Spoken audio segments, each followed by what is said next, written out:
Assalamualaikum warahmatullahi wabarakatuh. Perkenalkan, nama saya Cindy Aulia, perwakilan dari SMP Negeri 2 Kaliudin.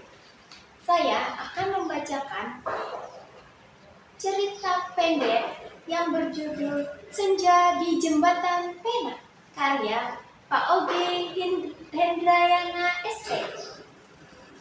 Libur telah tiba, libur telah tiba. Hatiku gembira, senandung yang terdengar riang dari mulut kecil piara. Keceriaan menyambut waktu liburan pun dirasakan oleh semua siswa SD Cindrawasih. Sorak-sorai terdengar di seluruh penjuru sekolah. Dengan sembari menaikkan ransel makanan, langkah Tiara menggebu menuju gerbang sekolah. Beban tas di pundaknya pun tak ia rasa. Sudah terbayangkan dalam pikirannya bagaimana menyenangkannya liburan di Jakarta. Pak, Bapak, suara dan lambaian tangannya membuat Bapak menoleh. Senyum sumringah keduanya terlihat jelas. Bapak menyodorkan helmet ke tangan Tiara yang penuh dengan barang bawaan. Tak tega melihat Tiara kesulitan. Helmet kuning berbunga itu dipakaikannya ke kepala Tiara. Let's go! Tangannya menunjuk ke arah jalan raya. Bapak menancapkan gas segera berlalu dari sekolah. Seperti biasa, mereka sungguh menikmati perjalanan pulang. Polusi udara yang menerpa wajah dianggapnya anugerah oleh mereka. Iya, mereka bersyukur masih bisa bernafas di tengah guguran kehidupan Jakarta yang gemerlapnya menyilaukan mata.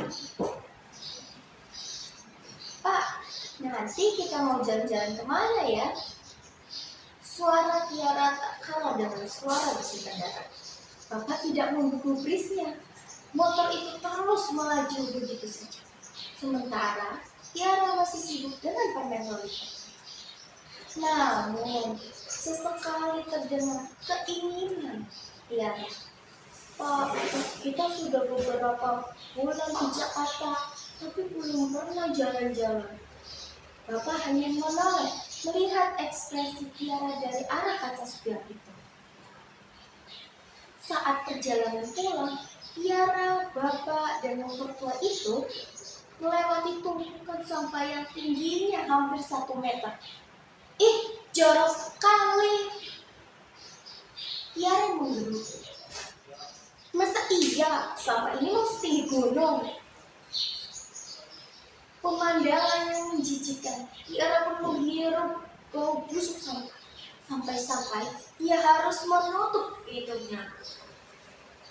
Sampah itu mengalihkan pembicaraannya tentang liburan. Ayo Pak, digas. Aku ingin cepat sampai rumah. Bapak ikut saran Tiara. Setibanya di rumah, Assalamualaikum Bu. Tiara mencium ibu. Belum sempat ibu menjawab salamnya, Tiara langsung mengomel. Bu, Tiara kesal sekali. Tadi di bahu jalan ada tumpukan sampah. Loh. Kenapa ini anak ibu? Bukannya mau liburan itu senang ya? Kok ini malah ngomel terus? Kata ibu menghampiri Tiara. Hah? Emangnya kita mau pergi kemana, Bu? Tanya Tiara terkejut. Kemana ya? Ibu menatap Bapak penuh arti. Aku dengar, tadi Putri mau ke Bandung. Dan Laras mau liburan ke Malang. Suara Tiara makin pelan. Tiara, bosan di rumah saja. Pak, Bu, sudah beberapa bulan di Jakarta, kita belum pernah jalan-jalan. Iya, nanti kita jalan-jalan. Sekarang kamu ganti pakaian dulu, lanjut makan siang, oke? Ibu menenangkan. Saat Tiara makan siang di ruang TV, ia mendengar mendengar bapak dan ibunya membicarakan tentang liburan di dapur. Namun sayang, obrolan mereka tidak mengarah ke hal yang menyenangkan. Ada masalah yang harus Tiara dengar di antara percakapan kedua orang tua ini. Kasihan loh Pak. Tiara di saat anak-anak liburan ke tempat wisata, Tiara diam saja di rumah. Keluh ibu sambil merapikan pakaian yang tadi sudah diangkatnya dari jemuran. Bapak juga mau Tiara senang di hari liburnya, kata bapak. Tapi Bu, uang buat liburannya dari mana? Walaupun pelan, suara mereka tetap terdengar oleh Tiara. Suapannya terhenti. Tiara diam. Ia paham dengan situasi ini. Ia tidak memaksa apapun. Hari demi hari berlalu. Tiara menghabiskan waktu liburannya hanya dengan bermain gawai. Dunianya terbatas. Ia tidak melihat dengan nyata. Ia juga tidak bisa merasakan yang sebenarnya. Gawai hanya menghibur mata, tidak untuk hati. Siang ini dari luar terdengar Mama Esther memanggil. Tiara, Tiara. Iya tante, ada apa? Tiara sedang lebih dekat dan akrab dengannya dibandingkan perjumpaan pertama mereka. Kok kamu liburan diam saja di rumah? Logat Papuanya masih kental. Iya tante, aku bosan sekali di rumah. Keluh Tiara. Ya sudah, nih bawa. Mama Esther menyodorkan satu karung kecil botol air mineral bekas. Hah? Apa ini tante? Tiara sangat bingung. Sudah, jangan banyak tanya. Ayo ikut tante saja, di sana kamu akan banyak teman baru. Saran Mama Esther, sang pejuang pendidikan dan lingkungan untuk kalangan bawah.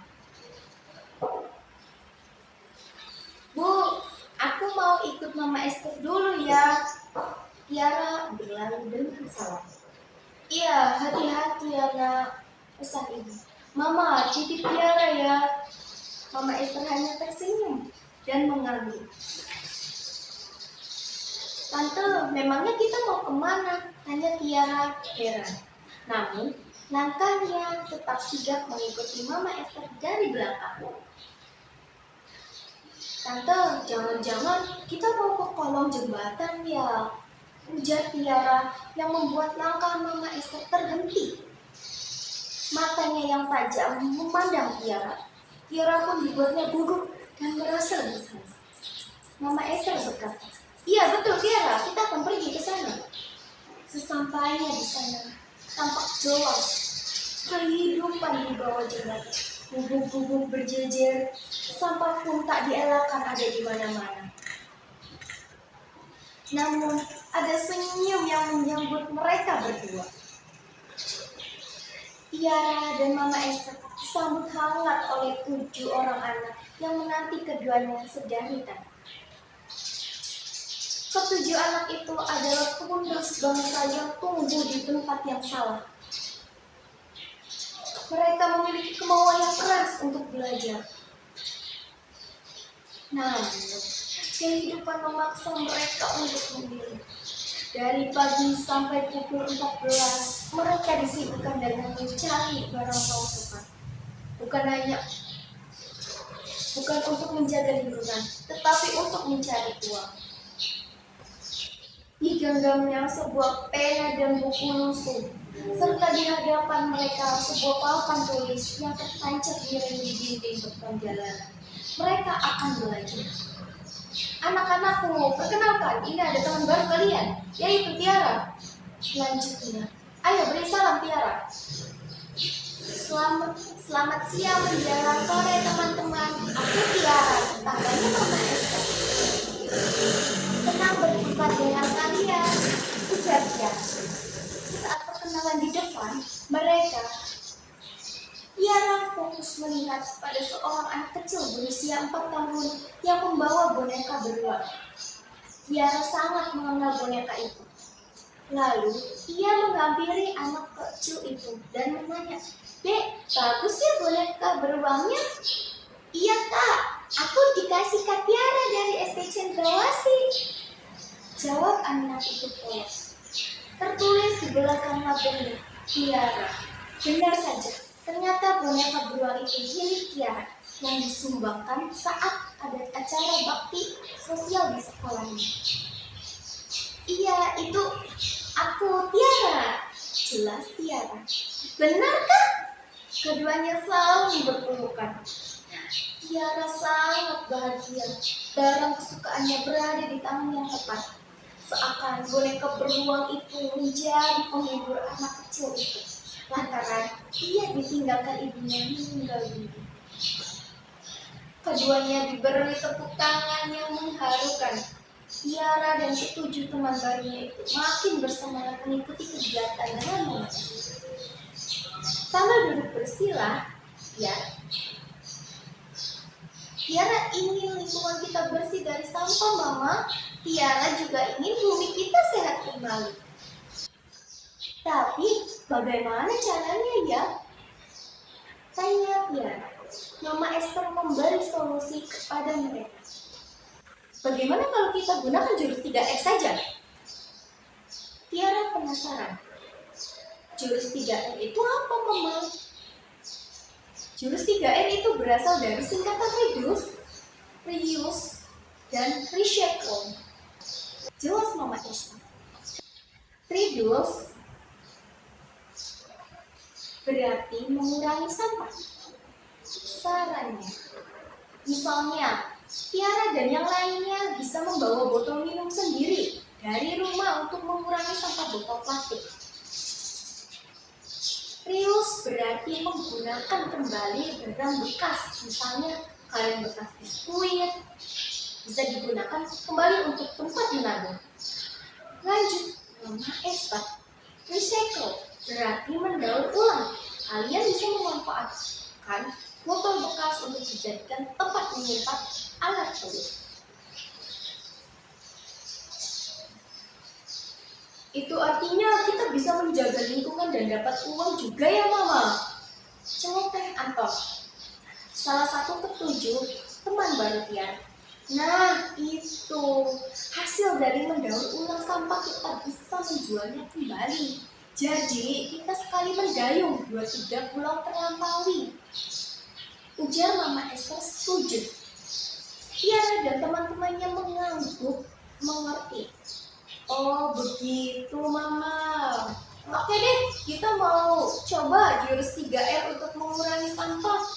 Mereka sangat antusias mengikuti instruksi Mama Esther.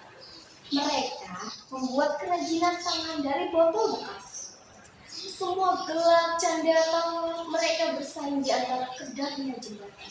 Kini tibalah senja. Tak sadar air mata Tiara yang hangat mengalir. Tiara memeluk Mama Esther dengan erat. Ia sangat berterima kasih sudah mengajaknya ke tempat ini.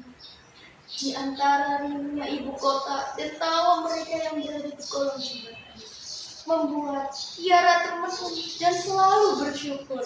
Ada hal lain yang membuat hatinya senang dan hidupnya berguna. Tidak penting lagi berlibur ke suatu tempat yang jauh. Namun, dengan menghibur hati, dengan ini bisa melebur diri, menjadi sandaran hati banyak anak negeri. Demikian pembacaan cerita pendek hasil karya Pak Ogi Hendrayana SPD. Terima kasih atas perhatian teman-teman semua. Wassalamualaikum warahmatullahi wabarakatuh.